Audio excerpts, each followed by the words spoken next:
உணவில் அதிக உப்பு சேர்த்தால் என்னெல்லாம் பிரச்சனை வரும் அப்படின்னு பார்த்தீங்கன்னா, உடல் ரீதியாக நிறைய பிரச்சனைகள். ஏன்னா அதிகமாக சிறுநீரகம் வேலை செய்ய வேண்டிய ஒரு சூழல் இருக்கு. அது இல்லாமல் உடம்புல நீர்த்தன்மையை அதிகமாக சேர்த்து வச்சுக்கும். தேவைக்கு மேலே அப்போ உடம்பு உப்புசம் வர்றது, உடம்புக்கு ஃபேட் போடுறது, இந்த நீர் உடம்புன்னு சொல்லுவாங்கள்ல இது. பொதுவாக நம்ம உப்பில்லா பண்டம் குப்பையிலேன்னா, உப்பு சாப்பிடலைன்னா சிறுநீரகத்துக்கு சக்தியும் எடுத்துக்காது. அப்போ உப்பு எப்படி நம்ம அதிகமாக சாப்பிட்றோன்னு தெரியுமா அப்படின்னு கேட்டிங்கன்னா, நிறைய பேருக்கு தெரியாது. இன்றைக்கி நிறைய நம்ம சாக்லேட்லேருந்து வெளி உணவில் பேக்கெட்டில் அடைச்சி எல்லாத்துலேயுமே சோடியம் அதிகம்.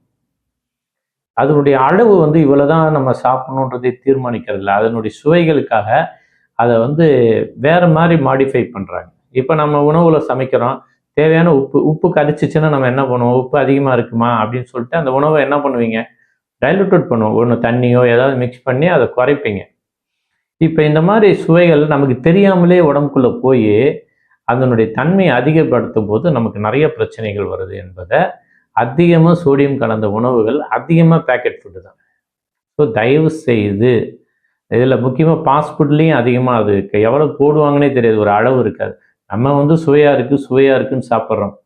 இந்த நாக்கு அளவுக்கு மீறின சுவைகளும் உங்கள் உள்ளுறுப்புகளை கண்டிப்பாக பாதிக்கும்.